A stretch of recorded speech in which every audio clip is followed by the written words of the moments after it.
Okay, hello teachers. Welcome back to another segment of Classroom Management by Design for the primary teacher.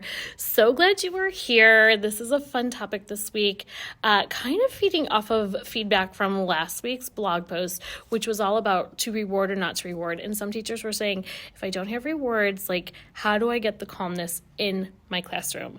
So if you're new here, I am Lauren Zvigan. I am the founder of LessonPlanToolbox.com, where we help primary teachers master classroom management and student behavior day in and day out. And our system is so unique because we know classroom management is not a one-size-fits-all system. So every single week, our teachers receive a Google form. They tell us what they need, and we literally give you specific feedback for your situation. It has proven to be working fabulously and magically with teachers, and we are actually getting ready to gear up for the 2025-2026 school year, which is absolutely crazy. So let's get into this week's topic, right? The atmosphere in a classroom can literally make or break a learning experience for you and for your students. For kindergarten through third grade, it's especially crucial to create an environment where both the teachers and the students feel safe, supported, and just at ease. When a classroom feels tense, like everyone is like walking on eggshells, it's hard for learning to flourish. It's hard for learning to happen at all. So this week, we're going to give you some strategies to transform a strained classroom atmosphere into one that radiates calm and invites a quiet and engaging classroom. If your classroom feels like a powder keg ready to explode, you're not alone. This sensation often stems from unaddressed stressors, be it from the teacher's unspoken anxieties, the student's behavioral unpredictability, or even the physical setup of the space. But recognizing the underlying causes is the first step in shifting the tone. Some common contributors to a tense classroom atmosphere could be overstimulation, bright colors, excessive noise, and cluttered spaces can overwhelm young minds very quickly and trigger them. If you have undefined expectations, students may feel insecure if behavioral and academic expectations are unclear or inconsistent. Stress or frustration from a teacher often can reverberate through the room, amplifying the tension. So what do we do to fix this? We may need to redesign the physical environment. Begin with the tangible aspects of your classroom. Young children are highly affected by their surroundings, and a well-designed space can work wonders for fostering calm. Unexpected ideas for a calming environment might be having silent corners, dedicating that section of the room to silence. This could be called the quiet zone, with soft seating and noise-canceling headphones, so that way they literally are in silence. You can incorporate calming visuals like nature-themed posters or muted colors. You might have soundscapes, so swap out silence or chaos with curated soundscapes like gentle rain or birds chirping or ocean waves. You can use speakers or apps to provide the subtle backdrop. Dim the lights. You can string lights or low wattage lamps and create just that soothing atmosphere, especially during group activities or independent work time. The less fluorescent lights, the better.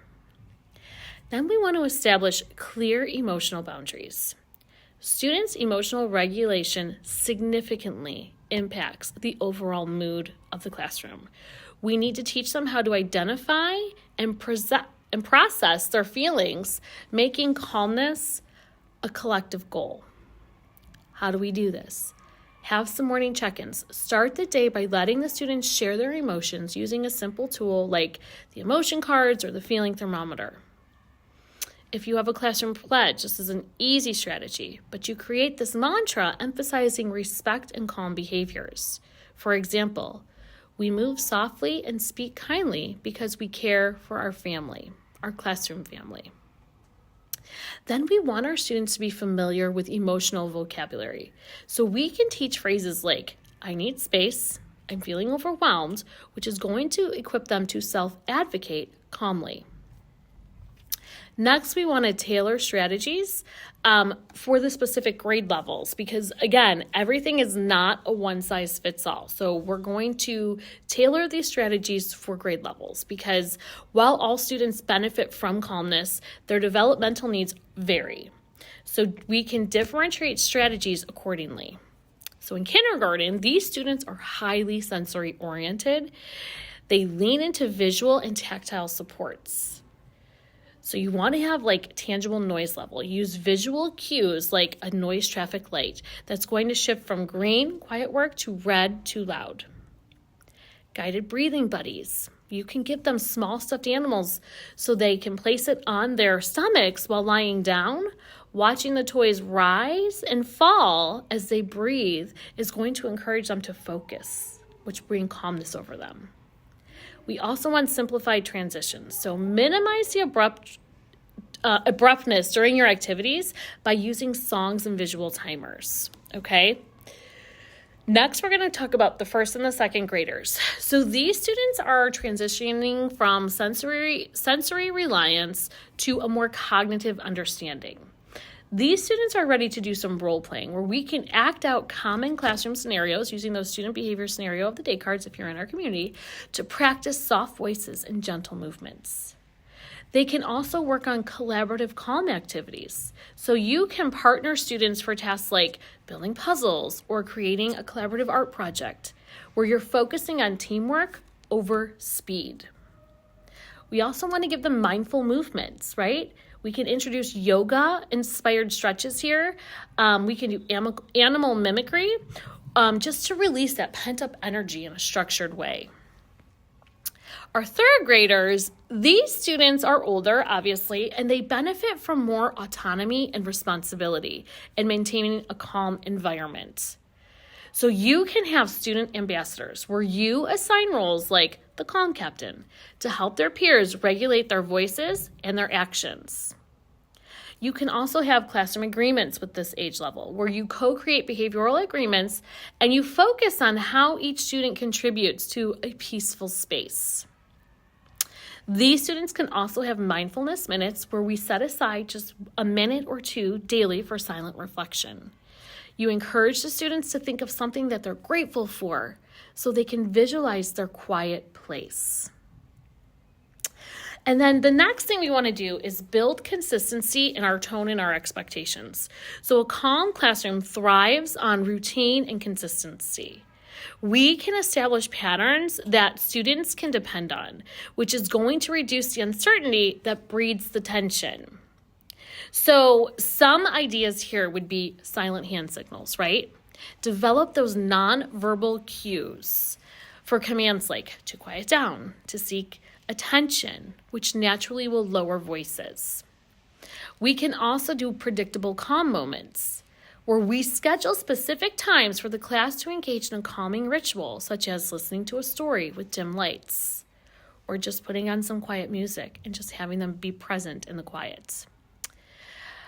Behavior reset stations, these are also pretty awesome, where you set up just a neutral space where students can just take a minute to recalibrate with tools like a stress ball or coloring pages or sensory bottles. We also want to take a minute and we want to address the teacher well-being. Teachers are often overlooked in the emotional Teachers often overlook their role as the emotional anchors in the classroom. You have to prioritize your calmness directly because this is what impacts the atmosphere of the room. So you have to start with self-regulation. Practice your deep breathing or practice your mindfulness techniques before you're entering the classroom. And then you can keep a small, comforting item in your pocket or your desk. It could be a stone, it could be a keychain, but this is going to ground yourself during those stressful moments. That moment is just there. It'll be over in no time. Set those boundaries. Avoid taking classroom stress home by scheduling decompression time after school to unwind. It may be by yourself. It might be with a colleague. You have to do what's best for you. The sixth step in this whole process is monitoring and maintaining progress, right? So transforming the classroom atmosphere isn't a one and done task. You have to have regular check-ins to help ensure the long-term success. So you can do weekly surveys of the atmosphere where you ask students simple questions about how they feel in class. This can be as basic as circling a smiley face or drawing a picture, or thumbs up, thumbs down even. Reflective Fridays are great, where you end the week by discussing what worked well and what could be improved upon. This is going to create that collective investment into the classroom and just set that great tone of peacefulness. This one is a tricky one, but it's really key. Parent partnerships, where you share your strategies with parents and suggest ways they can reinforce calm behaviors at home. That's a big one we're doing right now with our third graders. So creating a quiet, calm classroom, it's a journey of small intentional steps. But by addressing the physical space and setting clear expectations and maintaining the consistency, you can replace the tense, walking on eggshell environment with one that nurtures the learning and connections. A calm classroom doesn't mean a silent one. It's about creating a space where every voice feels valued and every heart feels safe. So thank you again for being here. I cannot believe we are rapidly approaching the midpoint in the fourth quarter, which is really crazy, but here we are and we're here for it. So if you're in our community, remember, fill out those Google Forms. Let us know how we can help you. Let us know how we can serve you, whether it be classroom management strategies, student behavior strategies, or just ideas if you need fresh ideas for the classroom. Again, I'm Lauren Zabigan. I am the founder of LessonPlanToolbox.com, and thank you for being here. Happy to be on this journey of teaching with you. And until next week, teach, relax, repeat.